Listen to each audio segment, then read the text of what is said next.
Major people who are diagnose with the breast cancer is कि symptoms ही नहीं आते. इट वॉज मिडनाइट पेन, इतना पेन था कि बार बार मेरी नींद खुल जाती.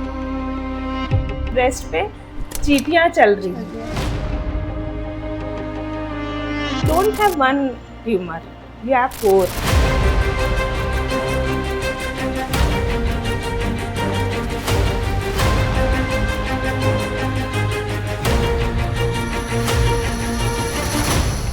तुम्हारी रिपोर्ट तुमने देखी है?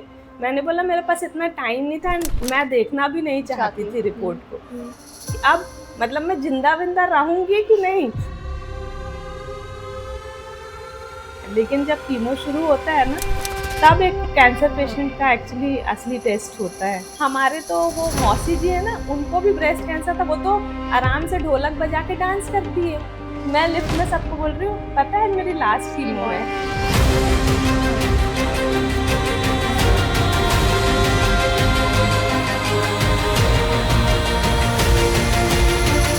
मैं मुझे बोलती थी you should have called me.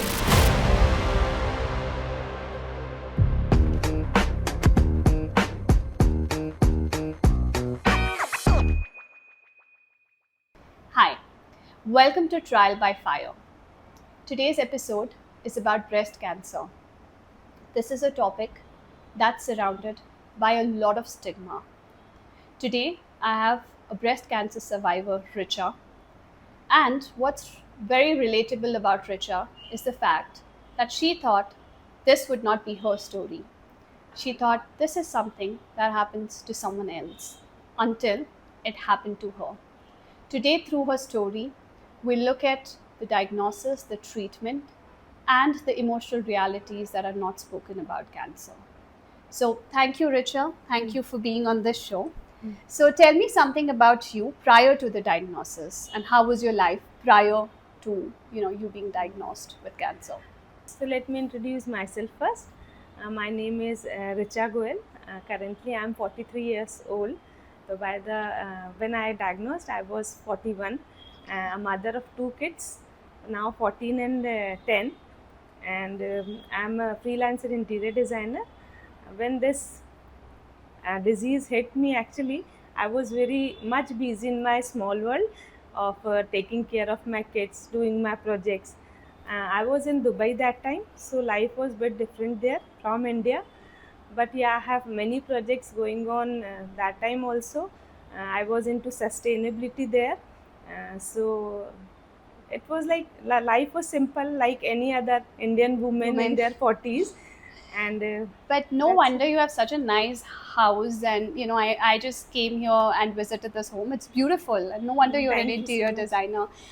So you mentioned that you were just 41 when you got diagnosed, which is a little surprising, because we think that's the age, and that's not the age for diagnosis. But okay, so tell us from the start, what was the first symptom you noticed? The first symptom was, so the problem of actually the major people who are diagnosed with the breast cancer is कि symptoms ही नहीं आते. Till the time it's very late. So the symptom I got was a pain, just a one night pain. Actually just a one night pain. So where actually I thought कि just maybe अब तो 40s में आ गई हूँ, शायद hormone imbalance होने लगा है. तो आई थॉट कि ठीक है. सुबह सुबह उठ के I got, it was midnight pain, इतना पेन था कि बार बार मेरी नींद खुल जाती थी. तो सुबह उठ के as usual we take some painkiller and wait. हाँ, एंड वी वेट कि शायद पेन सबसाइड हो जाएगा. And it subside. एंड मैंने दवाई ली और पेन धीरे धीरे करके by afternoon I had no pain. तो ऑफ कोर्स मैं ये तो नहीं सोच सकती थी इतने से 4 घंटे के पेन में कि शायद ये बहुत बड़ी चीज़ है. It was just very random. Next day I had some orthopedic का अपॉइंटमेंट था, क्योंकि काफ़ी दिनों से मैं सोच रही थी कि सिम्टम्स नहीं है, but I had many symptoms. But later I discovered कि अच्छा ऐसा भी होता था मुझे, ऐसा भी होता था मुझे सच में, जिसे मैं प्री मेनोपॉज समझ के इग्नोर करती थी. एंड नॉट, मैं नहीं इग्नोर करती थी एक्चुअली, जिससे भी मैं बात करती थी आई फील दिस, तो वो बोलते थे अरे कुछ नहीं होता है, मेनोपॉज के टाइम पे ऐसा. क्या सिम्टम्स थे अपार्ट फ्रॉम दैट पेन जो एक दिन हुआ रात को? उसके अलावा क्या क्या जनरल साइंस थे? General symptoms were like see from October. I was diagnosed in 2025 Feb actually. Feb, okay. Feb 2025. So that time what happened is कि अक्टूबर 2024 से मेरी फ्रेंड की बहन को ब्रेस्ट कैंसर हुआ. तो randomly while taking a walk वो मुझे बताते रहती थी कि दीदी को ऐसा हो गया, दीदी को वैसा हो गया. तो वो मैं बोलती थी अच्छा दीदी को, she used to tell me कि दीदी को ऐसा लगता है कि उनके ब्रेस्ट पे चींटियाँ चल रही हैं. ठीक है. तो मैं बोलती थी अच्छा मुझे भी लगता है. तो वो बोलती थी कि अरे वो तो ऐसे ही लगता होगा. You know ना, we never actually focus on these small symptoms. फिर वो वॉक करते करते ही मैं उससे बोलती थी कि मुझे ना अचानक से दर्द होता है and that pain is around for 2-3 seconds only, है ना, बट वो सबसाइड हो जाता है. तो मेरी नॉट ओनली मतलब मेरी फ्रेंड की बात नहीं है, वो तो हमारे जैसे ही लेमैन है, लेकिन my own sister in law is a gynaec.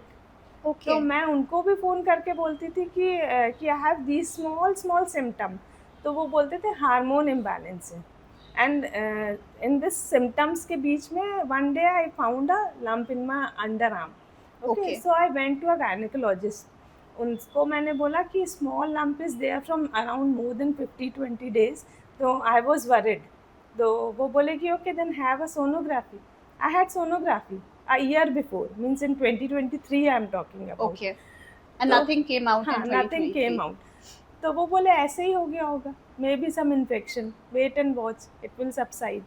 सो हम बहुत सारे symptoms like I tell you the 5 symptoms is one is like I used to feel like कि शायद एंट इज क्रॉलिंग अराउंड, है ना, सबसे पहला symptoms. Then I had a small pain coming and going. That pain is so short duration, मतलब वो आया है और वो चला गया. और लंबे टाइम से था, एक दिन आता था या बस आके जाता था? आके मतलब जैसे like while I am talking to you, वो एक पेन का एक छोटा सा मतलब एक छोटा पेन रहता है, like thrill of pain actually, और बस आता जाता है. तो you didn't take it like seriously? हाँ, बहुत छोटा रहता है वो. तो दैट वाज द पेन. फिर हमको कभी कभी ऑन एंड ऑफ ऐसा लगता था कि शायद इचिंग हो रही है ऑन दैट साइड. तो that we used to think शायद ड्राई स्किन है. many things like we try to rationalize कि अरे शायद ये होएगा, शायद I'm tired या शायद मैंने कुछ. हाँ. And the one symptom which I noticed from around 1 year is मैं उल्टा नहीं सो पाती थी. अच्छा. मैं उल्टा नहीं सो पाती थी. मुझे थोड़ा ऑड लगता था क्योंकि मैं बचपन से उल्टा सोती थी. अचानक से ऐसा लगने लगा कि उल्टा सोना is not comfortable for me. तो आई थॉट कि मे बी शायद आई एम वेरी फैट और मैं शायद मेरा टमी बीच में आ कुछ जाता रैशनलाइज किया कि शायद हर चीज का हम अपने से ही आंसर देना शुरू कर देते हैं. राइट. हम सिम्टम्स को इग्नोर करने के लिए हम अपने से ही उस चीज़ों को हाइड करना शुरू कर देते हैं अपने आप से.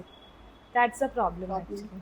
तो ओके, तो ये सब होता रहा. You had signs and symptoms and then when was the diagnosis? वो डायग्नोसिस कब was like that same I told you कि एक रात को it was Feb first week and throughout a night I had very severe pain कि मैं नींद से जाग जाती थी. तो दैट डे आई थॉट कि शायद पेन ज़्यादा लग रहा है. And on the second day when I woke up in the morning the pain was there. It was so severe that I have to hold my breast and walk, means like. And तो that day and on the same day while bathing I thought कि पता नहीं क्यों दर्द हो रहा है. Generally what we do when pain आता है तो हम चेक करने लगते हैं उस ऑर्गन को. तो मैंने चेक किया तो आई फेल्ट लम्प है. लेकिन सी बिकॉज द आईनी इज कि वुमेन ब्रेस्ट इज टिश्यू होता है ना, तो वो बहुत लंपी होता है. तो यू कैन नॉट, आपको अपने से अंदर है अगर लम्प तो ये पता लगाना बहुत मुश्किल है कि वो एग्जैक्टली लम्प है. अगर वो छोटा साइज़ है, बड़ा साइज़ है, इन्फ्लेमेशन है, यू कैन नॉट जज योरसेल्फ जब तक कोई एक्सपर्ट आपका अच्छे से चेक ना कर ले. तो आपने बोला कि पहले आपको एक लंप मिला था on the under arm and you got that checked and that was normal. तो उन्होंने बोला कि कुछ घबराने की बात नहीं. तो maybe that was not because of this lymphatic inflammation.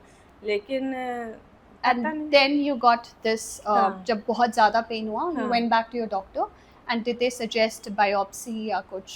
हाँ, मैं actually then I went to I was in Dubai. I went to a surgeon जो टाटा मेमोरियल के थे एक्चुअली. तो होता है ना, we are connected to Indian more. Yeah, है that ना, is true. तो हमको लगता था इंडियन डॉक्टर ही I use to prefer everything for everything mostly. तो मैं उनके पास गई, then actually to a gynaecologist I went.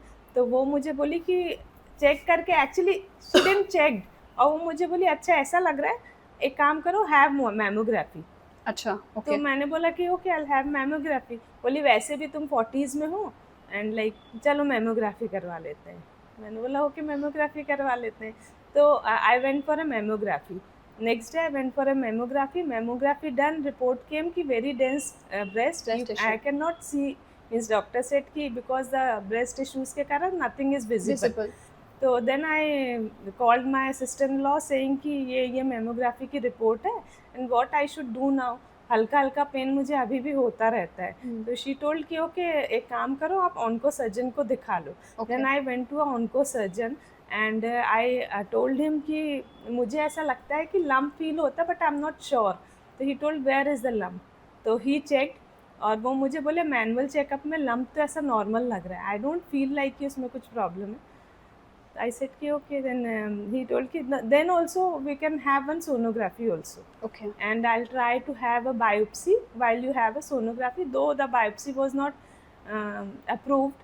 तो मेरी सोनोग्राफी बस हुई एंड वाइल मतलब मैं सोनोग्राफी करा के वापस जा रही थी, डॉक्टर ने मुझे बोला रुको रुको रिचा, एक काम करता हूँ, आई हैव अ, आपकी जो इमेज है वो मैं चेक कर लेता हूँ, by the time biopsy sonography report आए मैं चेक कर लेता हूँ, मैं बता देता हूँ। वो दौड़ दौड़ के सोनोग्राफी रूम में गए एंड वो चेक करके ऊपर आए तो बोलने लगे, वो स्टेज से ही मुझे थम्स दिखाने लगे, बोलने लगे nothing is there, don't worry, Okay. अच्छा सिंपल फैट वैट हो गया है तुमको डिपॉजिट, Okay. एक्सरसाइज करो, 6 महीने में आके मुझे चेक कराना। आई सेड कि okay. You just said your biopsy was not approved. उसका क्या मतलब हुआ? Biopsy was not approved means like, see, India have a different system. Procedure. हाँ, not procedure, means like System of approvals and हाँ, everything. तो वहाँ पे biopsy approve नहीं करते हैं इतनी जल्दी। अच्छा, Till- अगर कुछ मिले सोनोग्राफी में तब अप्रूवल तब मिलता है approve बायोप्सी करता का. है Okay, got it. biopsy. So that's what biopsy was not done, only sonography done that time. And while having a sonography, I was continuously asking the radiologist, सब ठीक है ना, सब ठीक है ना? वो बोल रहे थे हाँ सब ठीक है, डोंट वरी, मुझे तो सब नॉर्मल दिख रहा है। तो मैं और एश्योर्ड हो गई कि नथिंग इज देयर, है ना। देन वो भी मुझे हाथ दिखा के थम्स दिखा के डॉक्टर टोल्ड कि nothing is there, please Richa you can go and enjoy your life. तो मैंने बोला कि ठीक है, and come and meet me every 6 months, तो I love talking to you. तो मैंने बोला कि ठीक है, मैं 6 months के after 15 days again he called me and he asked me Richa are you okay. तो मैंने बोला हाँ आई एम परफेक्टली ओके, अब तो दर्द भी नहीं हो रहा है, ठीक है। तो ही टोल्ड कि but see what ever I can see in your reports are not okay, and I think you don't have to panic for this because it's 100% curable. He didn't use the word cancer. Anything, but by the time he told me कि ऐसा जैसे उन्होंने बोला, I was actually थोड़ी देर के लिए तो हम कुछ समझ Shock नहीं में। पाते हैं कि क्या बोल रहे हैं, बट instantly I understood कि it's a breast cancer actually. पर उन्होंने तो बोला था कि रिपोर्ट सीम्ड फाइन, राइट? उस हाँ, टाइम बट मे बी शायद वो अच्छे से इमेज नहीं पढ़ पाए and उस then टाइम पर, बाद में reporting- उन्होंने देखा हाँ, होगा. मतलब सी रेडियोलॉजिस्ट अपना काम अलग करता है, सर्जन अलग करता है, यू कैन नॉट मिक्स की सर्जन जाके मेरी सोनोग्राफी देख ले और देख ले। रिपोर्ट अब रेडी कर दे। Every person is different and सबके इम्पोर्टेंस बहुत अलग है while your diagnosis, while in your treatment. आप बोलो कीमो मुझे सर्जन दे देगा, दैट इज नॉट पॉसिबल, है ना। तो जब उन्होंने बोला तो उन्होंने काफी कैजुअली बोला, and he didn't even use the word cancer, I think. he didn't use the word cancer and he was very casual and वो मुझे कन्विंस कर रहे थे, अरे 5 टाँकों का आपका सर्जरी है, क्यों पैनिक कर रही हो, इससे ज़्यादा टाँके तो गिर जाती थी तब लग जाते थे, वो मुझे बोल रहे थे। तो मैंने बोला कि मैं एक्चुअली वो मुझे बोलते ही जा रहे थे और मैं आंसर कुछ नहीं दे रही थी, क्योंकि कुछ सीन ऐसे होते हैं you can not wipe off from your memories. वो मुझे बोलते जा रहे थे, I was sitting in my bed और वो मुझे बोलते जा रहे थे and at last I told doctor से, मैंने बोला अब मैं फ़ोन रख दूँ, तो वो बोले कि हाँ please visit me in the evening, और मैं फ़ोन रखी एंड लाइक इंस्टेंटली मैं बोली, जब वो मुझे बोले visit me in the evening, तो मैंने बोला फॉर वॉट, तो वो बोलते हैं फॉर बायोप्सी। तो मैंने फ़ोन रखा and that day coincidentally my husband was having work from home. तो मैंने अपने हस्बैंड को बोला I don't want to stay here and have the medical because Dubai medical is not as great as India actually. तो मैंने बोला मुझे यहाँ नहीं कराना है हमें कुछ भी. I just want to go back to India and get everything done. and have biopsy. तो he said कि my kids were having exams, final exams चल रहे थे. तो बोले फिर बच्चों के एग्जाम्स. तो मैंने बोला ओके मैं अकेली जा रही हूँ बायोप्सी कराने. You don't have to come with me. You take care of the kids. मैं जा रही हूँ. I came to India first day, second day I had biopsy. By evening I had my reports of biopsy, and that was the toughest flight I had back to Dubai in the evening.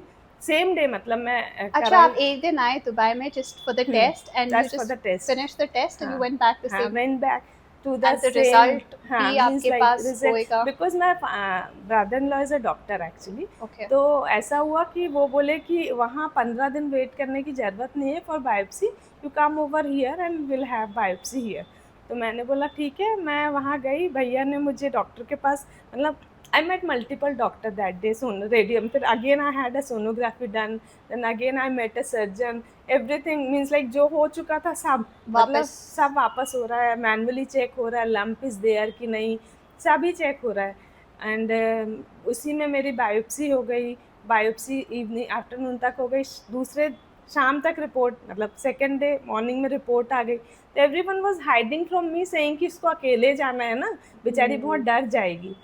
तो मुझे ऐसा doubt होता था कि क्योंकि the way they are talking to each other was very different after my biopsy. And did you see the biopsy yourself या मतलब you didn't have access to the results? वो रिपोर्ट्स एक्चुअली ऐसी होती है कि हमको on the spot hard copy तो मिलती नहीं है. बट हाँ biopsy is a tough process actually. Biopsy इतना ईजी नहीं है कि आप बोलो कि एक इंजेक्शन लग जाए और आप आ जाओ उसमें. काफ़ी पेनफुल है. सेकेंड डे भी पेन होता है एंड दिस पेन होता है. स्वेलिंग रहती है. तो doctors while doing a biopsy is a sonography under the guidance of this imaging होती है. तो करते करते वो मुझे बोल रहे थे कि तुम ऐसा सोचना कि आज मुझे लग गई है और एक हफ्ते में ये मेरा ठीक हो जाएगा. Don't worry about the scar and mark of biopsy क्योंकि बायोप्सी मार्क भी हो जाते हैं.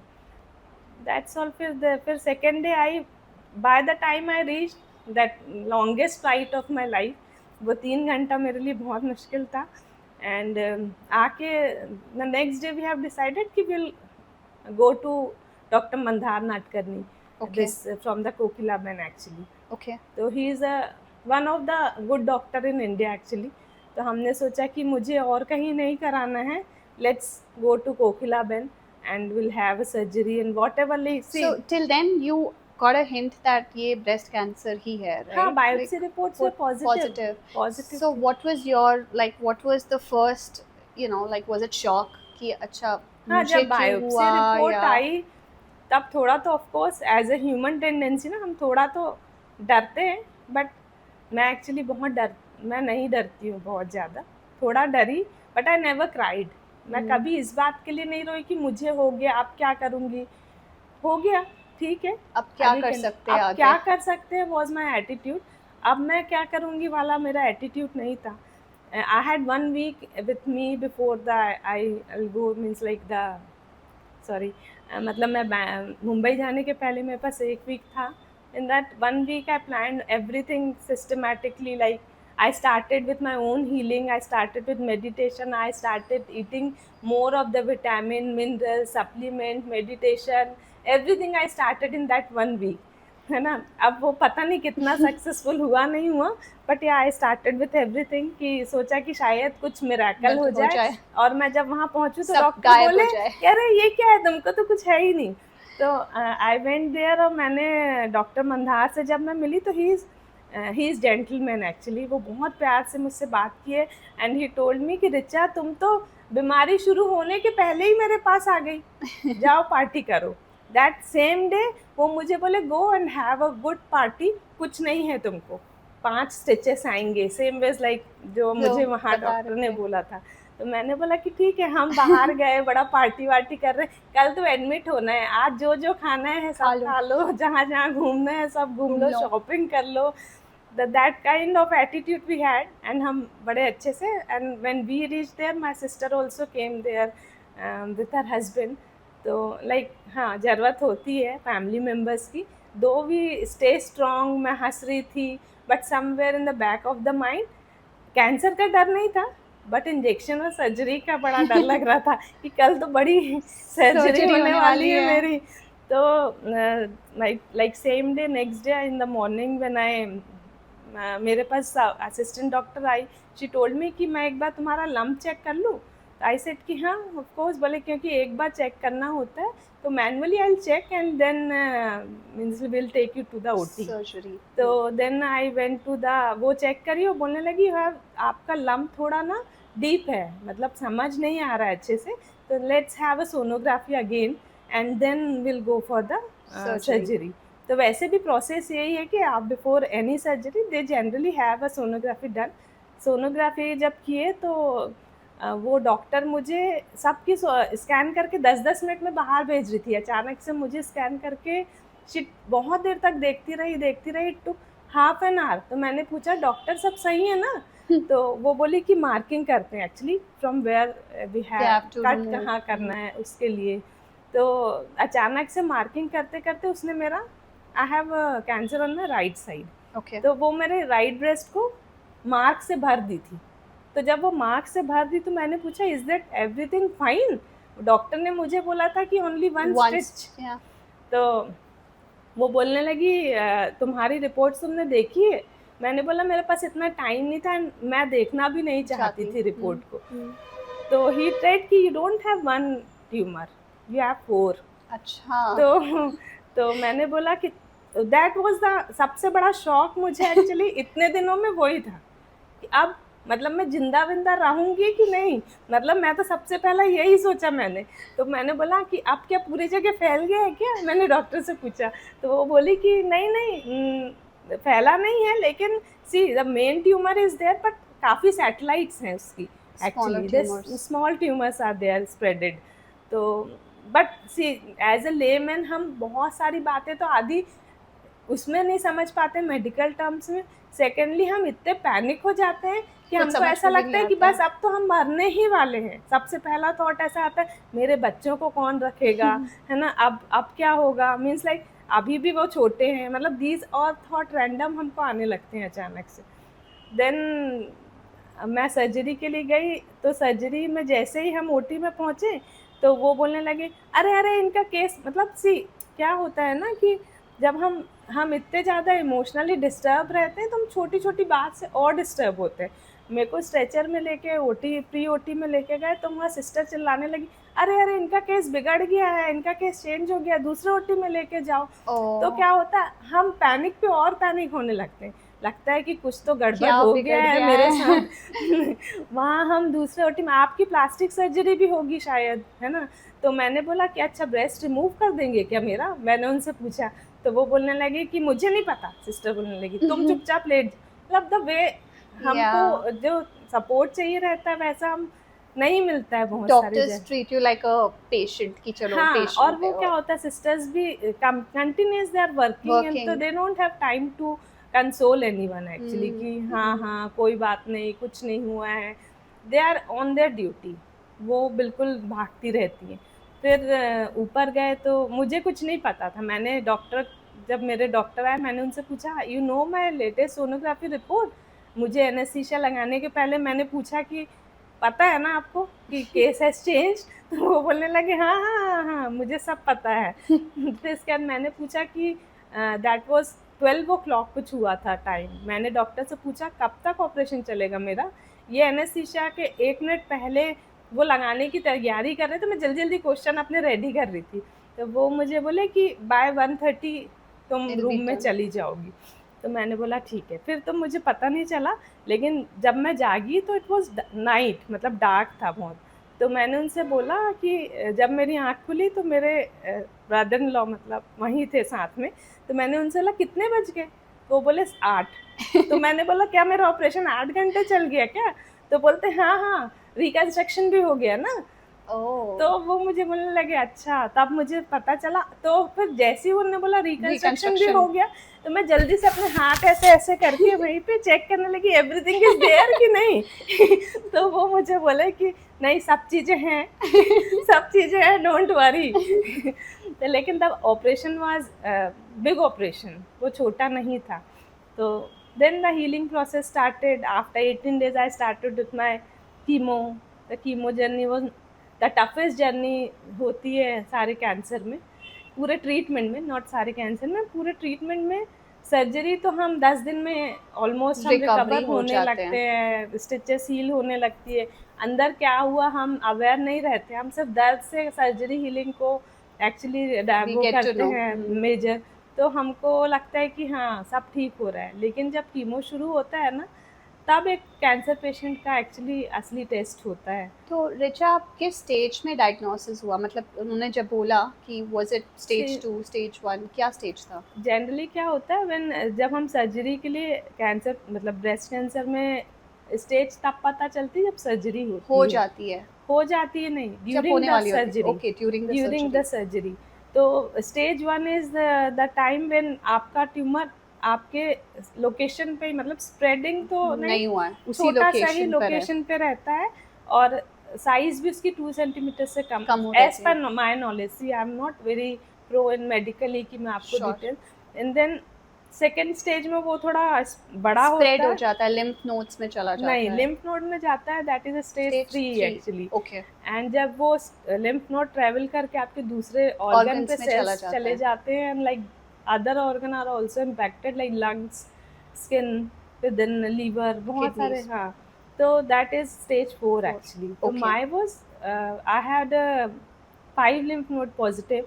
तो एक्सिलरा में मतलब अंडर आर्म्स में भी 1 पॉजिटिव था। माई was stage 3। Okay. And mine was hormone receptive cancer actually. So इसकी कैटेगरी होती है like 3 categories. Again, मुझे मतलब I would want to know if you have more knowledge about कि when you say it's hormone positive, क्या मतलब होता है? See, generally hormone positive means estrogen, progesterone is positive and HER2 is negative. This is the status. And better means like I don't want to explain it medically to you because lemon के लिए इसमें hormone therapy भी लगती है अगर hormone positive है तो life for the 3 kind of cancers, जो ब्रेस्ट कैंसर है सबके ट्रीटमेंट अलग अलग हैं। तो मोस्टली जो ये HER2 नेगेटिव होता है, ER/PR positive, HER2 negative, mostly in that we have hormone therapy, chemo and radiation also again depend कि मेरी लम्पेक्टॉमी हुई है, means like there is no breast removal and तो मेरी रेडिएशन भी mostly the womens who go through the complete removal उनकी radiation नहीं होती है। रेडिएशन इज की by chance if something is left में तो with radiation they do this, तो वो उनका नहीं होता है। Then for triple positive also they have hormone therapy and target therapy, and for triple negative actually the reoccurrence chances उसमें थोड़े हाई होते हैं। See I can not tell you anything कि मैं जो बोल रही हूँ करेक्ट है मेडिकली, उसको सुन के कोई बहुत पैनिक करे कि अब तो मुझे ये वाला हो गया, अब मैं क्या करूँ, ऐसा नहीं है। I am not a doctor. Right. तो आपका basically was this hormone positive basically, and तो क्या ट्रीटमेंट प्लान था? What was the treatment plan? Mine was actually first I had surgery, lumpectomy done, then chemo and 8 cycles of chemo I had. Then radiation I have 21 cycles of 21 radiations I have, and then for 10 years I'm on hormone therapy. Correct. So the people generally see कि आपका surgery हो गई, mostly तो ऐसा mindset, surgery हो गई अब तो पूरा कैंसर रिमूव हो गया है तो now you are free. But treatment पूरा करवाना इज सबसे बड़ा, मतलब आपको अगर बचना है तो ट्रीटमेंट पूरा कराना बहुत कंपलसरी है actually. You can not skip treatment thinking कि ऑर्गन निकल गया है तो कैंसर निकल गया है ना। तो radiation chemo is must, and then why we are taking hormone therapy is because we have hormone positive. तो ऐसा एज पर माई डॉक्टर टोल्ड मी कि एस्ट्रोजन हाई होने से हमारे फिर से चांसेस बढ़ जाते हैं रीऑकरेंस के, बिकॉज ट्यूमर फिर डेवलप होने लगता है एस्ट्रोजन के कारण। So that ways we are on estrogen, साथ में 2-3 more medicines we are taking just to precaution ये कि reoccurrence ना हो. reoccurrence तो ना हो. आपने ये मेंशन किया कि सबसे the most difficult phase for you was the chemotherapy phase. तो थोड़ा can you talk a little bit about how did you overcome that, और क्या क्या किया आपने to keep yourself positive during that time? Chemotherapy से ओवरकम करना, it's actually हर पेशेंट के लिए chemo is a bad dream. शुरू में तो कीमो पहली दूसरी कीमो तीसरी कीमो तक it's manageable. Not for me, mostly लोगों के लिए थोड़ी इजी रहती है, क्योंकि जब तक हमारे गुड सेल्स इतने नहीं चले जाते हैं, डैमेज नहीं हो जाते हैं, तो जब तक थोड़ा इजी रहता है. लेकिन जैसे for me from 5th chemo like it was very difficult. धीरे धीरे कीमो में I had muscle loss, like मैं चल नहीं पाती थी. Then fatigue was there, extreme fatigue means like हम थक गए बैठ गए इज नॉट अ फटीग. तब मुझे समझ आया कि फटीग क्या होती है. हम ऐसा सोचते ओहो आज मैं बड़ा थक गई शॉपिंग करके, है ना, बट वो नहीं होता है थकान. थकान एक्चुअली क्या होती है, कीमो टॉट मी कि ऐसी थकान होती है कि हम सांस लेने में भी थक जाते हैं, कि हम आँख झपक के उठ के वॉशरूम जाके आने में भी हम थक जाते हैं. वॉशरूम करना इज चैलेंजिंग. हमारा मुंह पूरा अल्सर से मतलब भरे रहते हैं. हमारे लिए पूरा हम स्वेलिंग रहती है, वाटर रिटेंशन रहता है. Then there is complete hair loss, eyebrow, eyelash, nothing.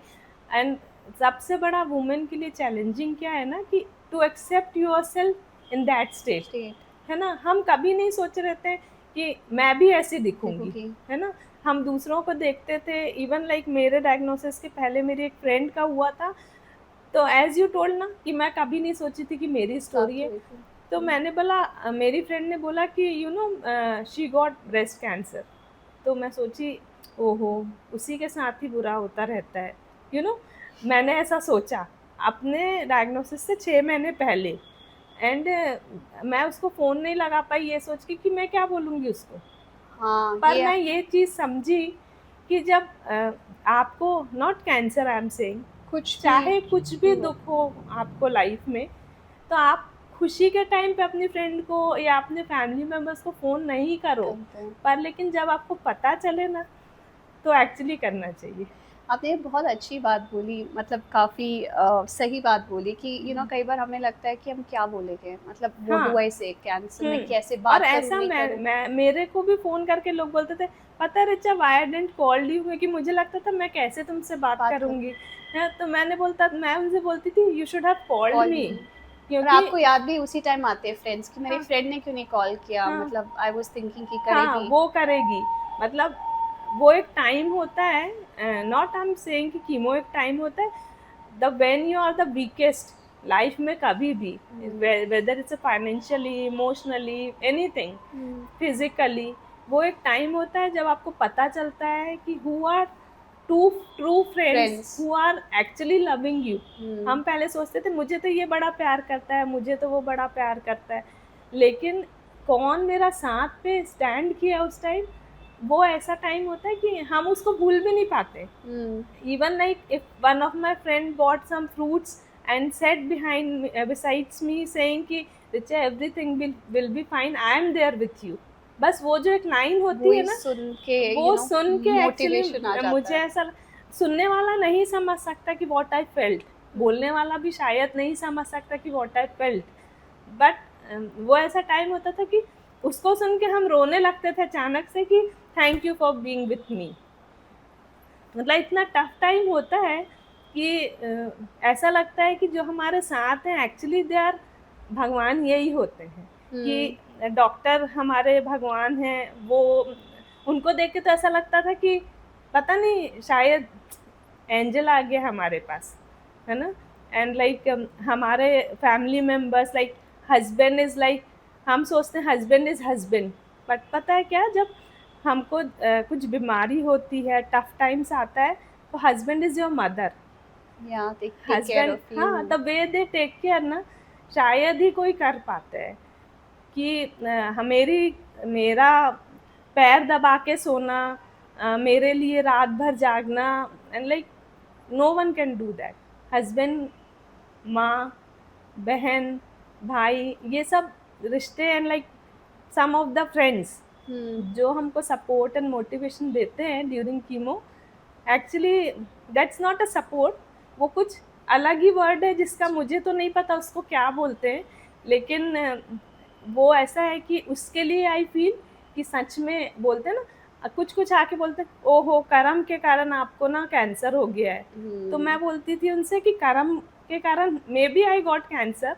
बोलते तुम तो कुछ नहीं की ना, देखो तो पूरे टाइम बोलती थी योगा करो योगा करो। सीरियसली मेरे फ्रेंड्स आके मुझे, हाँ, क्योंकि आई वॉज वेरी, मतलब मैं हमेशा से योगा करने के लिए लोगों को बोलती थी, सबको बुला के अपने घर पे योगा क्लासेस करवाती, not classes because I am not expert, मैं उनको मोटिवेट करती थी कि चलो करते हैं, चलो ग्रुप बनाते हैं। तुम ही योगा करती थी और तुम्ही को कैंसर हो गया, मतलब ऐसी भी औरतें होती हैं जो मतलब तो मैं उनसे, तुम तो सब कर्मों के फल है, अच्छा अच्छा किया करो, रिटर्न होके आते हैं सब चीजें। तो मैंने बोला कि ठीक है वॉट एवर, लेकिन शायद कर्म अच्छे थे इसीलिए I got such a beautiful people around me, supported me like anything, जिनको मैं बोलती थी तुम लोग जाओ घर, थक जाओगे, कीमो मेरा 5 घंटा चलेगा, वो बोलते थे तो क्या हुआ, जब वो हमारे साइड से नहीं हिलते थे, मतलब सुलाते थे, उठाते थे, मतलब क्या नहीं करते थे वो उस टाइम पे। तो the real support is the support when we get in tough times. Actually हमको लोगों की परख होती है कि कौन हमारे हैं कौन नहीं है। राइट, तो वेरी नाइस है आपने जो बोला ना कि I think your friends and support system actually काफ़ी आपकी हेल्प की to overcome that mentally and emotionally, and then you overcame it physically, the side effects and everything, क्योंकि साइड इफेक्ट्स तो आने ही हैं but you have to keep yourself very mentally strong. तो और कुछ जो आपकी you know apart from like support system, was there anything else that helped you overcome this entire period? Actually सबसे important to every chemo patients, not chemo, to every cancer patient, especially during the chemo, diet plays a major role actually. Okay, did you have a special diet जो आपने follow किया? ऐसे diet follow नहीं किया, हम तो mummy की बात मानते रहते हैं ना तो हमारी मम्मी गाइड करती थी, अब ये खा ले अब वो खा ले, तो डॉक्टर भी गाइड करते थे, डाइटिशियन से भी मिले थे, बट ओवरऑल मैंने भी बहुत सारी गड़बड़ की, मुझे अच्छा नहीं लग रहा है, I have metallic taste in my mouth, how I can eat, मुझे वॉमिटिंग हो रही है, मुझे लूज मोशन हो रही है, एंड इतनी सारी चीज़ें होने के बाद कोई मुझे बोलता था बैठ के एक रोटी तो खा ले, तो मैं बोलती थी मुझे कुछ नहीं खाना, प्लीज़ लीव मी अलोन। उस टाइम ऐसी स्टेट होती है। तो लेकिन बाद में when I started losing my muscles और इतनी वीकनेस हो गई कि मैं खड़ी नहीं हो पा रही हूँ, तब मुझे ऐसा लगा कि आई एम मिसिंग समथिंग, क्योंकि हर पेशेंट एंड सम मतलब कैंसर में even if you have a same type same cancer everything same, but हर इंसान दूसरे इंसान से अलग है। आपका कैसा है उसको बेयर करना, टॉलरेंस, उनकी टॉलरेंस कैसी है, यू कैन नॉट कंपेयर।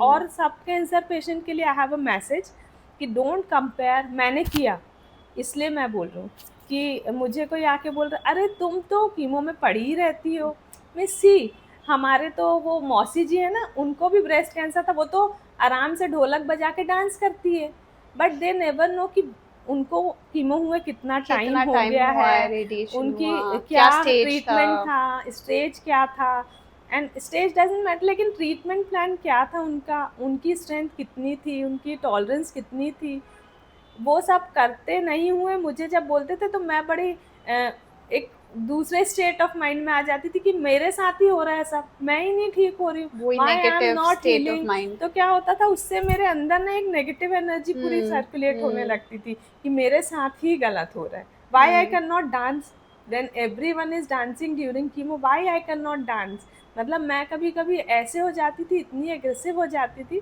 कि मैं लगता था कि मैं तो सब कर लूँगी, इन लोग ही मुझे ऐसा वीक बना के रखें, बैठो बैठो बैठो, नहीं नहीं ऐसा नहीं। तो वो ऐसा होता है कि हम अपने को पहले थिंग तो एवरी पेशेंट शुड नो कि वो अपने को कंपेयर ना करे दूसरे से। योर बॉडी इज़ डिफरेंट, उनकी बॉडी डिफरेंट है, आप क्या खा रहे हो, आप वेजिटेरियन हो, आप नॉन वेजिटेरियन हो, आपका बाकी न्यूट्रिशन मतलब जो बैलेंस था आपकी बॉडी में, पहले कैसा था, डेफिशिएंसीज तो नहीं थी, Okay. कुछ भी नहीं पता होता है लोगों को actually. Yeah, that is true. हाँ, और वो ऐसा बोलते हैं तो पेशेंट के लिए मुश्किल कंपेयर हो करके compare, वन स्टेटमेंट ब्लैंकेट हाँ, स्टेटमेंट एंड बोल दूसरा जाता है। क्या है कि कैसा भी हो आप नहीं खा पा रहे हो, आई नो मैं नहीं खा पाती थी, वेट लॉस हो रहा है, वेट गेन हो रहा है, आपका वेट गेन हो रहा है, हमारा तो वेट लॉस हुआ था, यू डोंट कंपेयर। आपका वेट गेन क्यों हो रहा है, हमारा तो 10 kg लॉस हुआ था, आपका 10 kg गेन क्यों हो गया, you are different, I am different, है ना। And what you eat matter a lot, बहुत ज़्यादा। तो हमेशा अच्छी डाइट लेना, अगर आप चाहते हो कि you want to recover fast, you have to have proper diet, proper see exercise you can not do ऐसा उस Not टाइम पे, much ना, लेकिन थोड़ा हाँ, आप बहुत वॉकिंग walking करो, कर सकते हो। स्ट्रेचिंग करो, यू डू योर प्राणायाम, जो माइल्ड योगा हो पा रहा है करो, मेडिटेशन करो, many thing is there to actually to keep you occupied, and these things help a lot in your healing also. तो ये सारी चीज़ें करते रहने से you can overcome this chemo, easy नहीं है but yes You can it's a overcome phase it. of life, तो बहुत मुश्किल भी आपने होती है। बोला कि हीलिंग प्रोसेस में ऑब्वियसली फ्रेंड्स एंड फैमिली का सपोर्ट था, but did you also do conscious effort negative energy से थोड़ा दूर रहने का? जैसे आपने बोला कोई भी आके कुछ भी बोल जाता था and then you went back into that negative हाँ, जोन, तो कुछ किया आपने कॉन्शियसली कि यार मैं नहीं बात करूंगी, यार मुझे नहीं करना नहीं, है बात या करने वाला हमारे में इतनी शक्ति नहीं होती कि इतना हम सोच पाएंगे इससे बात करना, उससे हम ब्लैंक होते हैं एक्चुअली इस टाइम, सीरियसली हम ब्लैंक होते हैं। मुझे लगता था I am the most creative person in my family, ठीक है, मैं हमेशा कुछ ना कुछ करती ही रहती हूँ, हमेशा कुछ बनाती रहूँगी या कुछ डिज़ाइन करती रहूँगी, पर उस टाइम मैं ब्लैंक हो गई थी, मैं सोचने लगी थी अब शायद मैं लाइफ में कुछ नहीं कर पाऊँगी, एक्चुअली ड्राइव ख़त्म हो जाती है हमारे अंदर से उस टाइम। तो मुझे लगता था नहीं, आई हैव टू, एक ही चीज़ मेरे अंदर थी कि I have to overcome, I have to overcome. तो I hired one healer actually. Oh nice. So from the day one when I got my biopsy report positive, I hired one healer, and till the time I have my radiation done, even after radiation, the healer was with me, and she's a very sweet person. वो नहीं होती तो शायद मुझे लगता है कि Tell us more, right? Like I would want to know, like what did the healer do? Motivational talks या कुछ नहीं, मतलब मोटिवेशनल टॉक तो नहीं करते हैं, या कुछ एक्टिविटी दे दी या हाँ, कुछ? मैं कुछ नहीं करती थी, वो जिसको उसको सिर्फ मैं एक्चुअली दैट वो टाइम ऐसा होता है ना, आप किसी को अपना पेन बताना चाहते हो, इट्स काइंड ऑफ काउंसलिंग चाहते हो कहीं ना कहीं एक जगह पे, आप हर पेन को अपने हस्बैंड को बता के उसको अपसेट नहीं कर सकते, पेरेंट्स को तो और ही नहीं कर पता सकते है, और है ना? डर जाते हैं और ना। डर जाते हैं। मेरे बच्चे बहुत छोटे थे कि वो इतना समझ पाए, बेचारे दौड़ के पानी, मम्मा पानी पी लो, ये ही बोल पाते थे, वो इतना ही समझ पाते थे। मेरा बेटा तो यही नहीं समझ पाया था कि कैंसर क्या होता है, उसको नहीं पता था, वो ये सोचता था कि ऑपरेशन होएगा और मम्मा ठीक हो जाएगी, अभी भी नहीं पता इनफैक्ट उसको अच्छे से कि एक्चुअली क्या हो गया मुझे। तो उस टाइम पे हीलर मुझे ना मेंटली बहुत सपोर्ट किया उसने, कि मेरी बात सुनना, मैं उससे बात करती थी कि यति मुझे ऐसा हो गया है, I am not feeling well today, क्या हो गया है मुझे, तो वो बोलती थी okay I will give you healing, energy reiki kind of actually. तो उससे मुझे थोड़ा रिलीफ होता था।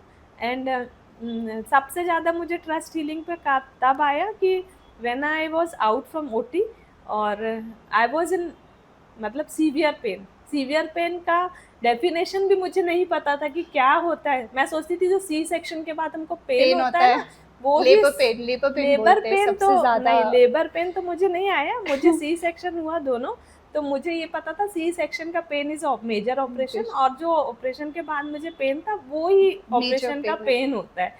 जब मैं ओटी से निकली and when I was entering my room, मैं जोर जोर से नर्स को चिल्ला के पेन किलर तो दे दो मुझे, मैं बोल रही थी उनको, और मुझे इतना सीवियर पेन था कि मैं 1 मिनट भी अपने आप को शांत नहीं कर पा रही थी उस पेन से ओवरकम करने के लिए।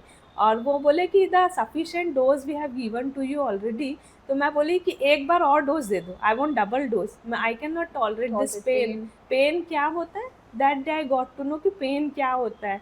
मैंने बोला मम्मी शायद mummy was not there, my sister was there and my husband was there, मेरे बाजू में खड़े थे, और मैंने बोला मुझे लग रहा है कि शायद एवरीथिंग हैज़ बिन रिमूव्ड, क्योंकि जो दर्द मैं फील कर रही हूँ ऐसा लग रहा है जैसे कि सब काट दिए Okay.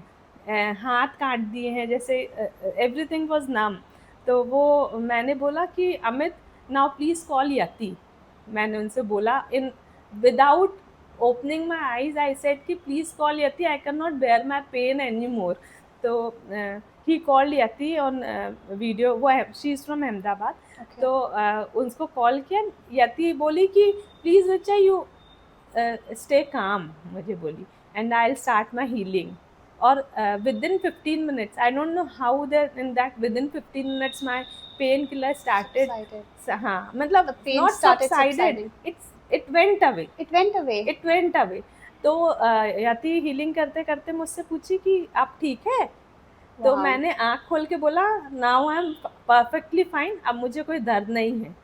तब मैं समझी कि एक्चुअली Healing ऐसे होती है, वर्क Reiki, होती, मतलब मैं उसके पहले जब यति से कनेक्टेड थी लास्ट 10 डेज से, मैं सोचती थी चलो it's a process, it's a part of a journey, मैं हीलर रख ले रही हूँ, पता नहीं कितना वर्क तो या ये आइडिया कैसे आया कि हीलर रख लेती हूँ, या मतलब लाइक हीलर रख लेती हूँ का आइडिया तो मेरा तो नहीं था।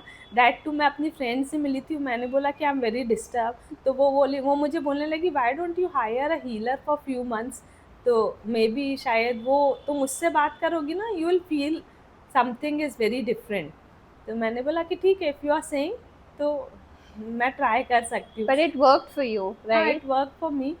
एंड क्या होता है ना, जब हमको परेशानी आती है ना तो हम सब ट्राई करते, कोई बोलता है हीलर हायर कर लो, तो हम हीलर हायर कर लेते। कोई बोलते हैं कि तुम ये वाली जाप देने लगो, मैं जाप देना शुरू कर दी। कोई मुझे बोला 4 बजे उठ जाओ, मैं बोली ठीक है मैं 4 बजे, literally I am not saying कि मैं नहीं करी हूँ ऐसा, 4 बजे उठ के पता नहीं क्या क्या प्रोसेस मैं सारा करने लगी। कोई मुझे बोला अरे वो वाला बीजा खा लो बैठ के, तो मैंने वो बीज कैसे भी अरेंज करके वो सीड खाना शुरू कर दिया। तुम ऐसा कर लो, तुम रात के इस पोजीशन में सोओगी तो ठीक हो जाओगी, तुम ऐसा करोगी, सांस ऐसी वाली लोगी तो ठीक हो जाओगी। तो जो जो चीज़ पॉसिबल थी मैं सब करती थी। तो उस सब करने में मुझे यति मिल गई। एंड सीरियसली मतलब मुझे नहीं पता हीलिंग वर्क करी कि नहीं, पर यति तो was actually work for me कि मेरे लिए तो वो काम की एक्चुअली। अच्छा, so coming back to your journey of chemotherapy, so how many months का था और it was like 8 cycles, depend कि आप उसमें भी अलग अलग होता है कीमो में कि स्टेज वाइज, और मुझे भी नहीं पता है, मुझे अपना पता है। तो मुझे 8 साइकिल्स मिली।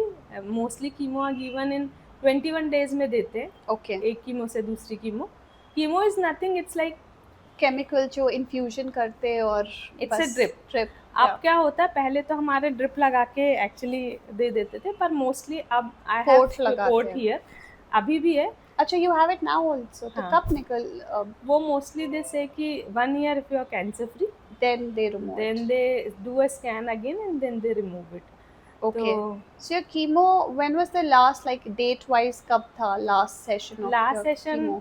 हाँ, वो तो हर पेशेंट के लिए एक वो सेलिब्रेशन है, वो डेट कभी नहीं भूल हम उस डेट को नहीं भूल पाते। 5th जुलाई को मेरा लास्ट कीमो। ओके, सो 5th July last year. हाँ, last year 5th July was my last chemo and then I had my 1 month, almost 1 month radiation होता है।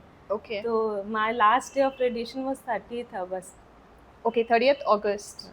Okay, and then you rang the bell and like इतना bell का मुझे उस time पता नहीं था कुछ भी, ऐसी हालत नहीं थी कि मैं बेल बजाने की सोच पाऊँ। हाँ, लेकिन खुश बड़ी थी। उस दिन मुझे याद है कि जिस दिन मेरी लास्ट कीमो थी, मैं नहीं सोची थी कि मैं ऐसी हरकत करूँगी, लेकिन जैसे ही मैं हॉस्पिटल में घुसी, जो भी मुझे दिखता था पहला, वेदर पेशेंट है, नर्स है, डॉक्टर है, पता है आज मेरी लास्ट कीमो है, मैं उनसे बोलती थी। सब बोलते थे अरे वाह बहुत अच्छा है, बहुत अच्छा है। जो भी मुझे मिला, लिफ्ट में मैं खड़ी हूँ, वहाँ 3-4 लोग खड़े, मैं अपने आप को कंट्रोल ही नहीं कर पा रही हूँ लिफ्ट में ही लोगों को, मतलब मैं नहीं सोची थी कि मैं भी ऐसा करूँगी किसी दिन। मैं लिफ्ट में सबको बोल रही हूँ पता है मेरी लास्ट कीमो है। तो अब वो खुशी इतनी ज़्यादा थी ना कि शायद मैं उसको कंट्रोल नहीं कर पा रही थी कि आज मेरी लास्ट कीमो है। तो it's like very happy because you've been through so much and finally like you know. हाँ, तो अब ऐसा लगता है that was a bad dream. See, अच्छे दिन बुरे दिन सबके होते हैं ना। बुरे दिन मेरे ऐसे थे, किसी और के फाइनेंशियल स्ट्रगल होता है, Yeah. And they are permanently disable हो Stable. जाते हैं, किसी के बच्चे नहीं रहते, किसी के पेरेंट्स नहीं हैं, Yeah. मतलब उन सब के सामने तो फाइल मैं ग्रैटिट्यूड के लिए जब भगवान के सामने जाती हूँ ना, तो मैं उनके सामने पहले अर्लियर आई यूज्ड टू, सब बोलते थे स्टार्ट विद ग्रैटिट्यूड रिचा, मुझे सब बोलते थे, एंड मैं बोलती थी कि हाँ मैं करती हूँ, मैं ऐसे बोलती थी, ठीक है। तो आई रिमेम्बर मैं डायरी लिखती हूँ एक्चुअली, ठीक है। तब मैंने अपनी जनवरी की डायरी उठाई और मैंने जनवरी में डिसाइड किया था, वो होता है ना रेजोल्यूशन, हाँ, है ना, 1st तो Jan मैंने में। 1 Jan में रेजोल्यूशन किया था 2025 में कि अब मैं ना रोज ग्रेटिट्यूड लिखूंगी।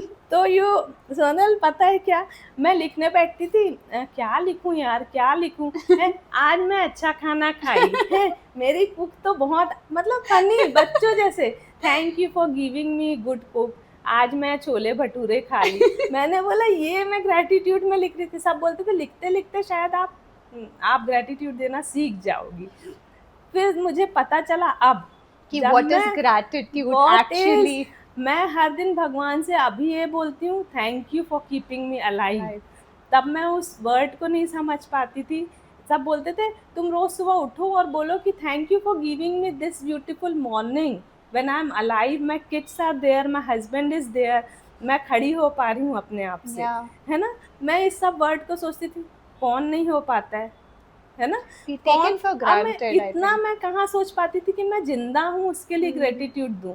तुम भी नहीं सोच पाती होगी, है ना, कोई नहीं सोच पाता till they are healthy actually, they don't know कि how much blessed they are being healthy. मैं जब मेरा कीमो शुरू हुई, पहली कीमो मैंने ला इतनी तो टफ नहीं है कीमो, पहले कीमो में every patient feel like this, ये तो बहुत ठीक है, easy है। इजी है, थोड़ा ड्रिप लग गई, थोड़ा हल्का फुल्का फीवर वायरल के जैसी फीलिंग आ रही है, that's all, that too 5 days में ठीक हो जाती है।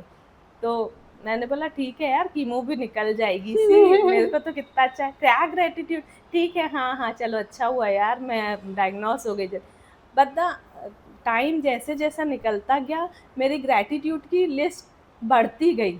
अब मैं मंदिर जाती हूँ ना, मंदिर क्या, मैं सुबह जब बैठती हूँ ना मेडिटेशन करती हूँ, मेरी लिस्ट ही नहीं ख़त्म हो पाती, फिर मैं अपने आप को बोलती बस हो गया है, 50 बोल चुकी हो तुम, मतलब फिर हमको अपने आप को रोकना पड़ता है, क्योंकि नाउ आई नो कि व्हाट एग्जैक्टली लाइफ इज़। पहले हमको नहीं पता होता है, नहीं पता होता, किसी को नहीं पता होता है, till the time you don't face that, and till the time something is not taken away from us, जब तक we are all healthy and all, हमको पता ही नहीं है कि पता ही व्हाट नहीं इज है। That state. हाँ, अब मैं पहले सब बोलते थे कि इसी बेचारे के they are crying for a kid, उनके पास बच्चे नहीं हैं।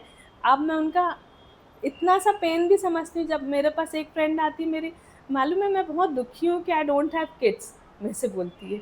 तो पता है नाउ, मतलब मैंने जब ये फेस किया तब मैं समझी कि every pain is different for everyone, और उसको हम अपने पेन से और अपने सफरिंग से मैं उसको कंपेयर नहीं सकती। उसकी सफरिंग नहीं बच्चा होना और मेरी सफरिंग नहीं खड़ा हो पाना is same, mentally same, emotionally same है वो। तो अब मैं सब चीज़ समझ पाती हूँ कि कोई मुझे कुछ बोलता है तो कि कैंसर ने मुझसे जो चीज़ लिया वो तो that is a different thing, but जो दिया है ना शायद वो नहीं होता मुझे ये, तो मैं शायद नहीं डेवलप कर पाती वो फीलिंग। हर एक के लिए, हर चीज़ के लिए ग्रैटिट्यूड, हर इंसान के लिए ह्यूमैनिटी, और हर मोमेंट के लिए ग्रेटफुलनेस मैं शायद नहीं कर पाती इसको डेवलप।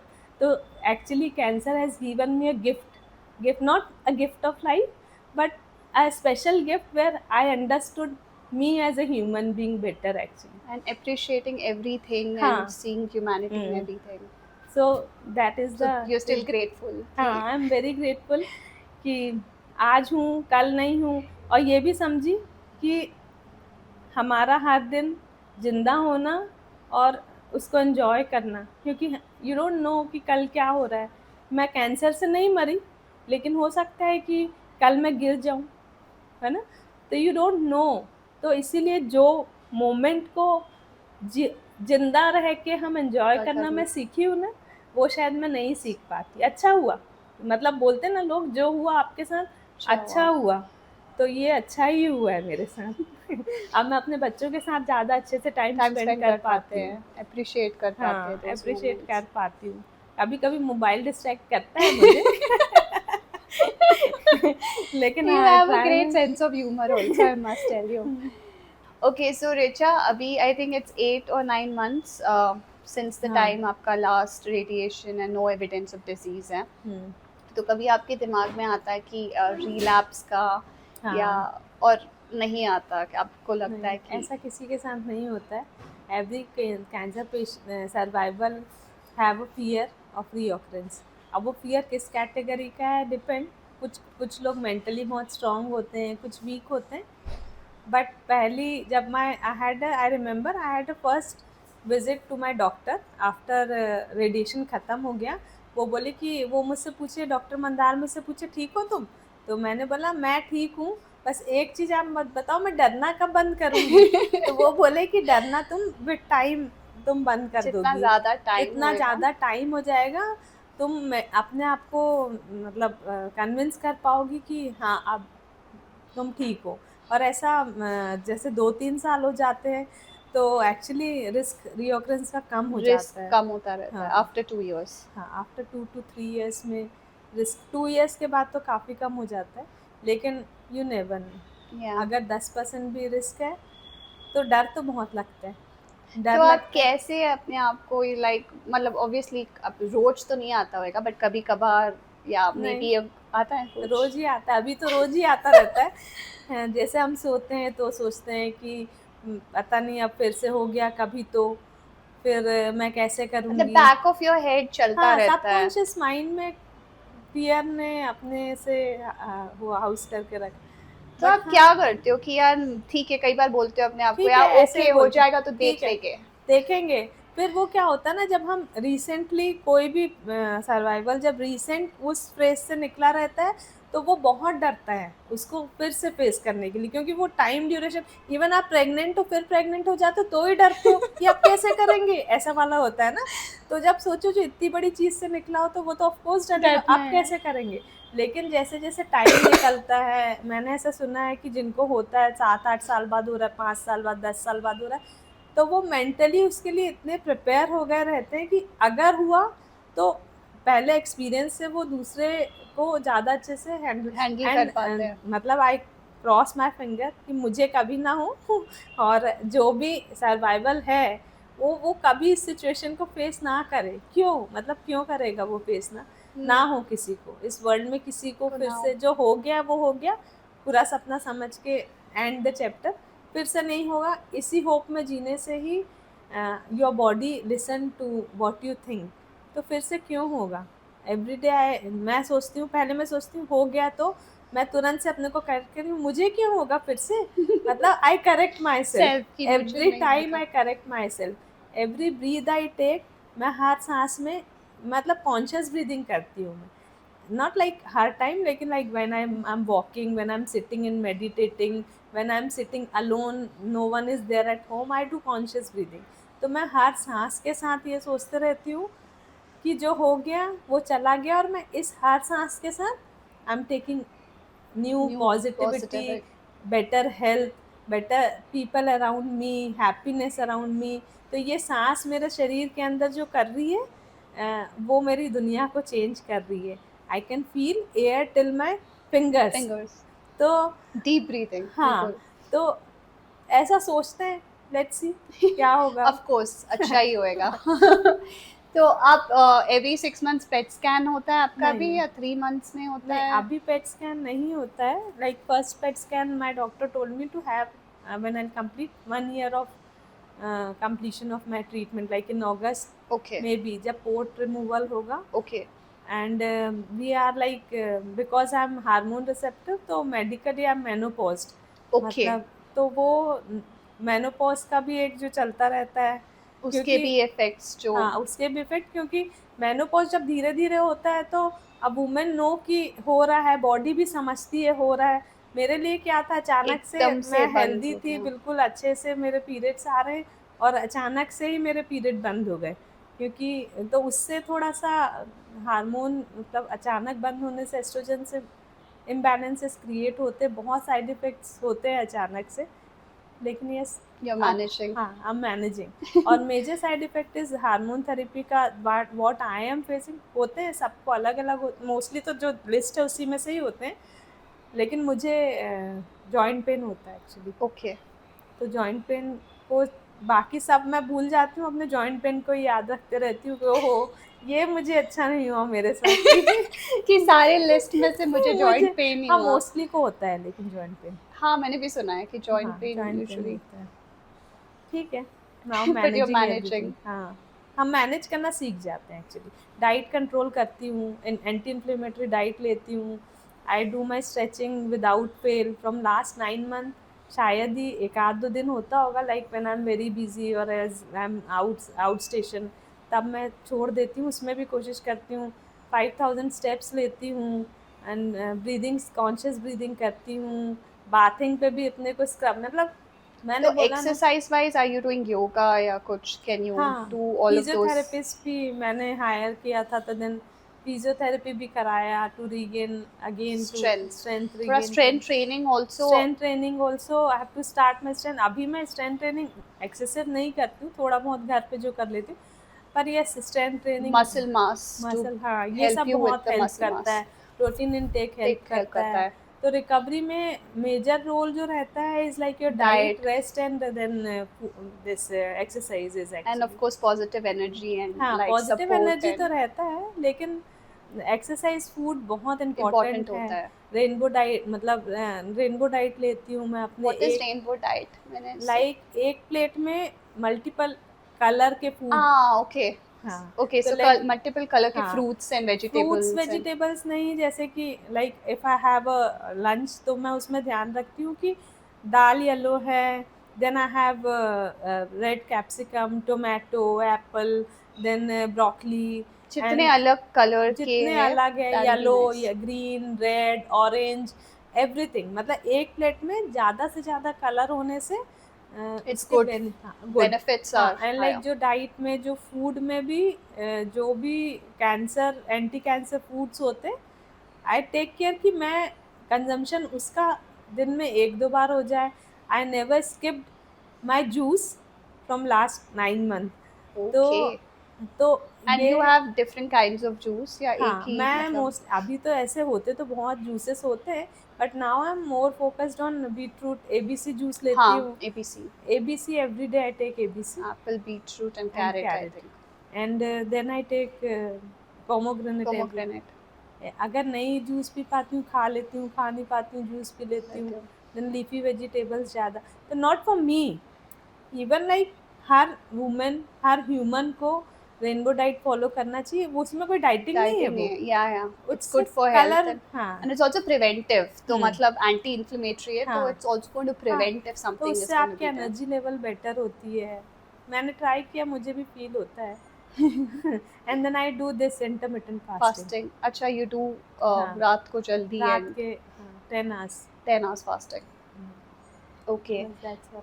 सो एक क्वेश्चन है जो मतलब मैंने बहुत सुना है कि हर कैंसर पेशेंट जो होता है, एक प्री होता है और एक पोस्ट होता है। So pre diagnosis and then post recovery, and these two are not like, they are different worlds. And even though आपकी रिकवरी हो चुकी है, but you still don't go back to that pre phase. So do you feel like what do you feel? Do you also feel something like that? Like pre phase post phase as a human you are talking about? हाँ, मतलब your experiences, जैसे जो आपकी life prior to diagnosis थी, हाँ you वो तो can't go अलग, बैक टू दैट एंड हाँ वो क्योंकि हम इतने कॉन्शियस नहीं रहते ना, the living is not so conscious. अब आउट ऑफ फियर भी बोल लो आप, हमारी living is conscious, diet is better, like lifestyle is better. Better, more हम कॉन्शियस। ज़्यादा 8 आवर्स स्लीप लेने की कोशिश कर, सो नहीं पाते हैं भले, पर कोशिश पूरा करते रहते हैं कि 8 घंटे तो सोना ही है। And even emotionally and mentally, क्योंकि prior to diagnosis we are just living care हाँ फ्री मैं एंड वी आर वही, नॉट। मतलब फॉर एवरीवन जो अभी सोच रहे हैं कि उनको नहीं होगा, एंड आई विश कि किसी को ना हो, ना हो। लेकिन you should be careful, you should be careful कि ना हो। एवरी ईयर मेमोग्राफी कराओ, खुद से manual checkup is not very tough, 5 minute का काम है, क्यों नहीं करते हैं? मतलब मैंने भी नहीं किया, आई एम नॉट सेइंग कि मैं कर ली और आप क्यों नहीं कर रहे, बट जो गलती मैं की हूँ वो आप ना वो करो। आप ना करो। यही बस रीज़न था कि जब मैं रिकवर हुई, जब मेरी सोचने समझने की शक्ति वापस आई, तो first thing I did is I started my own Instagram account, या आई वांट टू नो जिसमें कि आपका पेज का नाम इतना अच्छा है, पिंक हाँ, टाइग्रेस, तो पिंक कहाँ टाइग्रेस, से आया आई ये? Don't know, I feel it's a guided क्योंकि मैं जब it is very random, I got a dream, and in that dream someone is saying, Richa, start doing something for people, you are working for yourself, that is not life. I literally saying कि मुझे सपना आया and this is not what you are living for, start doing for people. तो वैसे भी मतलब मैं बचपन से ही मुझे I love doing for people actually, तो कुछ कुछ करते रहती हूँ ऐसा छोटा छोटा। तो then I said in the dream, वो ड्रीम इतना क्लियर था, वैसे तो हमको सपने अपने याद नहीं रहते, तो उसमें मैंने बोला फिर क्या करूँ मैं, तो आई don't know how the voice came, and वो बोले स्टार्ट समथिंग और अवेयरनेस, है ना, एंड स्टार्ट विथ, तो मैंने बोला कि ठीक है, आई स्टार्ट मेकिंग वीडियोज़। तो बोले okay, start making video with the name of pink pink tigress. Tigress, तो the name was never in my mind, बहुत unique never in name my है। माइंड। तो मैंने सोचा कि हाँ, पिंक टाइग्रेस अच्छा है, एंड लाइक ये सपना आने के बाद, and I don't know, I don't want to discuss सपना वपना सब, मुझे पता है नहीं होता है जो भी होता है, बट समहाउ आई फेल्ट कि इट वाज गाइडेड, गाइडेंस था। हाँ गाइडेड।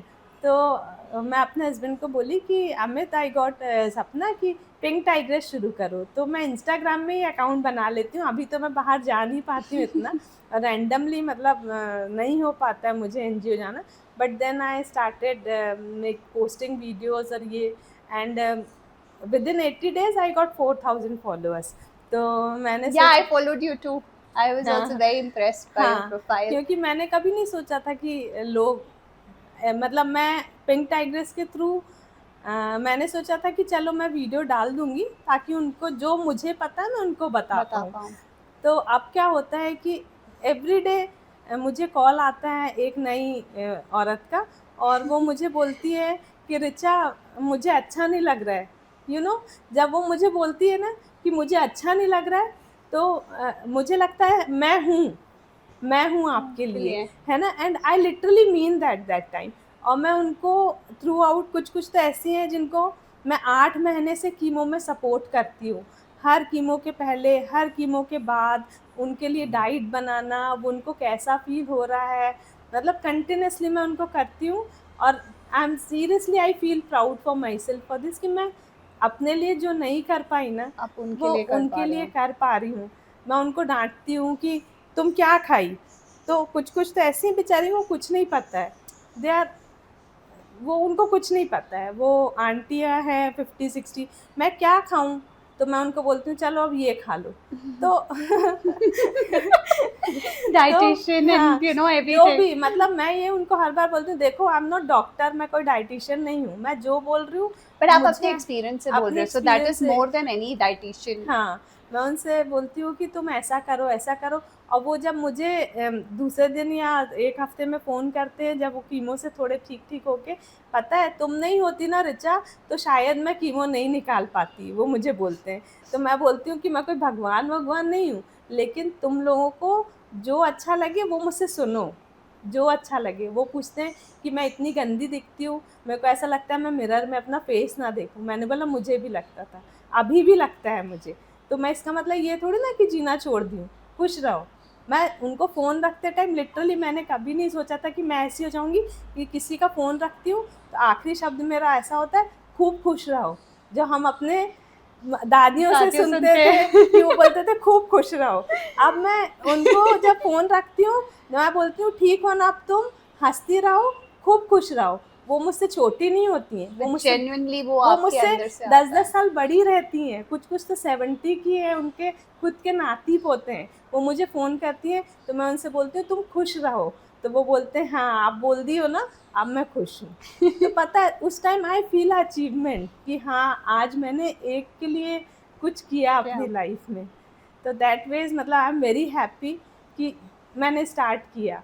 अब क्योंकि मुझे लगता है कि इतने फ़ोन आते हैं, इतने डीएम आते हैं कि अब मुझे लगता है कि आई एम नॉट क्वालिफाइड, तो मैं सोच रही हूँ कि कुछ कोर्स वोर्स करना शुरू कर दूँ ऑनको मुझे लगता न्यूट्रिशन। है आपका जो एक्सपीरियंस है दैट इटसेल्फ इज नहीं, क्वालिफिकेशन। और लेकिन क्या, फिर भी आई कैन हाँ, not guide. Additional you can not guide as a doctor हाँ, एज वुड। अ डॉक्टर तो उसके लिए थोड़ा सा ठीक है, बहुत डिप्लोमा विप्लोमा होते हैं, तो वो So सब I do. I have so finally, if someone is diagnosed with breast cancer and they're starting their journey, उनके लिए क्या messaging है? And also लोगों के लिए in terms of preventive health care, because हम लोग ना, मैंने देखा है कि तभी जाते हैं जब कुछ पेन होता है। जैसे मैं अपना बताती हूँ, बचपन में ना मेरा एक स्मॉल कैविटी था दांत में, और मैं डॉक्टर से इतना डरती थी, सो आई नेवर वेंट, मैं गई नहीं, पूरा साल नहीं गई। और फिर जब इतना ज़्यादा पेन होने लगा तब you know I had to go, कोई ऑप्शन नहीं था, सो नहीं पा रही थी। So then I go to the doctor and guess what, वो दांत वो बचा नहीं पाए, उनका रूट कैनाल फिर करना तो पड़ा। ऐसा ही कैंसर और में एक भी होता है। छोटा सा कैविटी था, और मुझे इतना बुरा लगा उस दिन, मुझे लगा कि नो, नेक्स्ट टाइम अगर छोटा सा भी कुछ होएगा मैं खुद से डॉक्टर के पास जाऊंगी। और you know my husband also keeps laughing, क्योंकि एक छोटा सा कुछ भी होता है मैं पहुंच जाती हूँ कि नहीं ये तो देखो जरा, यू नो ये क्या है। नहीं तो ठीक है ना, prevention is better than cure. Cure. तो सबसे पहले तो ये है कि फॉर एवरी वुमेन मुझे लगता है कि मेमोग्राफी आप पहले बोलते थे 40 के बाद, पर मुझे ऐसा लगता है कि आफ्टर 30 ही आपको, पर उसके थोड़े साइड इफेक्ट्स भी मैंने सुने होते हैं। हाँ, mammography is actually radiation x-ray जैसा होता है। हाँ, तो हाँ, थोड़ा सा होता है, लेकिन early once you can ask your doctor, है ना, आप उसकी जगह से सोनोमेमो, सोनोग्राफी। अगर मैंने सुना है कि अगर कुछ जेनेटिक प्रीडिस्पोजिशन है, जैसे आपकी फैमिली में किसी को ब्रेस्ट कैंसर है, तो आप 30 के बाद शुरू कर सकते हो, नहीं तो 40 के बाद तो आई थिंक अभी भी हमारा जो स्टैंडर्ड है, पर लेकिन एटलीस्ट 35 के बाद तो यू शुड बी केयरफुल। और कुछ बोल नहीं सकते हैं, the mother who are feeding their kids, छोटे छोटे बच्चे रहते हैं, उनको भी ब्रेस्ट कैंसर हो जाता है। तो ठीक है, लेकिन सी हम कुछ नहीं बोल सकते कि मैं तो 18 की हूँ, मैं तो 20 की हूँ, मैं 35 की हूँ। तो आपको अपनी तरफ से अपना ही ध्यान रखना ज़रूरी है एज अ वुमन। मैं ब्रेस्ट के लिए बस नहीं बोल रही हूँ, हर चीज़ के लिए, कैसा भी छोटा सा भी सिम्टम है उसको जाके एक बार, हाँ बोर लगता है, हॉस्पिटल में लाइन में बैठो, टेस्ट कराओ, फिर बैठ के इंजेक्शंस लगवाओ, ठीक है, बट लाइक जो इंजेक्शन आपको बाद में लगेंगे ना, वो डबल होएंगे, डबल नहीं होंगे, ट्रिपल होएंगे, वो इन्फिनिटी है, वो कभी नहीं खत्म होंगे। तो अब तो पहले मैं बोलती थी मुझे इंजेक्शन से अब कौन सा इंजेक्शन, ऐसी वाली बात हो जाती है वो। तो इसीलिए वो ना ऐसा हो तुम्हारे साथ, इसीलिए तुम्हारे साथ, आई डोंट मीन तुम्हारे साथ, मीन्स लाइक किसी के साथ, मीन्स लाइक जनरली 35 के बाद every women should be aware. आप अपना every 5th day of your, जो पीरियड्स ख़त्म होने के 5 दिन के बाद, मेक अ रूल, 5वां दिन है, आप अपना मैनुअल एग्जामिनेशन खुद से करेंगे। It's very easy, it's very simple. उसको भी नहीं करना चाहते, ठीक है, आप ऑफिस जाते हो, आप बिजी हो, या नहाते समय तो कर ही सकते कुछ भी, वो भी नहीं करना चाहते हैं ना। तो तब पता चलता है जब दर्द आता है। दर्द कब आता है? When you are in third stage. तो जो गलती मैं करती हूँ, मैं नहीं चाहती कि छोटी छोटी लड़कियाँ करें और वो ऐसा स्ट्रगल करें। अभी 24 ईयर्स की, आई एम 24 मैम, मुझे ऐसे ऐसे सिम्टम्स आ रहे हैं, अब मैं क्या करूं? मैंने बोला कुछ नहीं करो, पहले डॉक्टर के पास जाओ, उसको दिखाओ, डू योर मैनुअल चेकअप। मुझे लंप पता चल रहा, अब मैं क्या करूं? You read my DMs, shock हो जाओगे कि लोगों को कितनी प्रॉब्लम्स हैं। अरे काफी डर भी है ना, कि मतलब क्या करूं, क्या है, वो जाना तो पड़ेगा। फिर मैं, जब मुझे छोटी लड़की मैसेज करके पूछती है कि मुझे ये सिम्टम्स, अब मैं क्या करूं, तो सबसे पहले मैं बोलती हूँ I am not the right person, go to a doctor. मैं उनसे दूसरे दिन मैसेज करती हूँ, आज डॉक्टर का अपॉइंटमेंट लिया? तो वो बोलते हैं हाँ इस हफ्ते ले लेंगे। इस हफ्ते फिर मैसेज करती हूँ, लिया? तो वो मुझे बोलते हैं हाँ लिया। मैंने बोला दिखाया, सब ठीक है ना? हाँ सब ठीक है। मैं बोलती हूँ ठीक है, फिर मैं उनको छोड़ देती हूँ। लेकिन उनको एक पीछे से सपोर्ट करने, खुद क्यों नहीं अवेयर है ना? खुद अवेयर होना बहुत ज़रूरी है। 20-20 साल की लड़कियां हैं, क्यों हार्मोन इम्बैलेंस हो रहा है? लाइफस्टाइल चेंजेस करना बहुत ज़रूरी है, अब बहुत ज़रूरी है।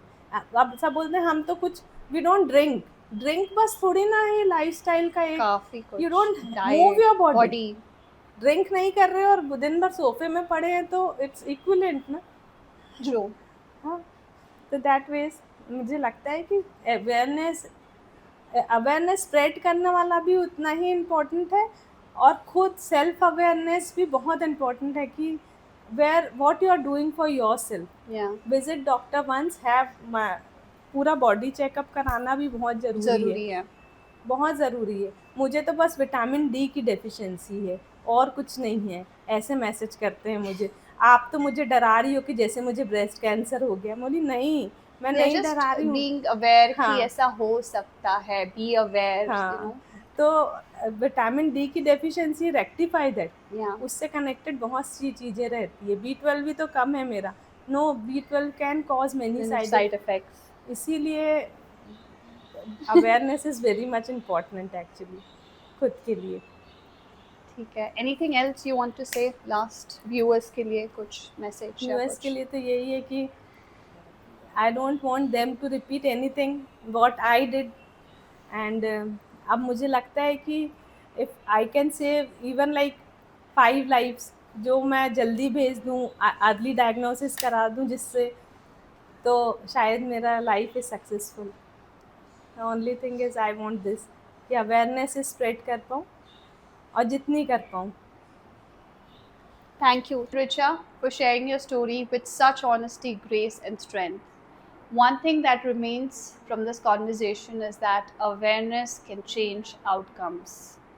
You know, sometimes these illnesses can be caught so early, but there's so much stigma and fear around it that it is diagnosed at a later stage. In fact, according to statistics, 57% of breast cancers are detected at late stages. So, if you're watching this video and you can resonate with any of it, please do seek help because it can change your outcome.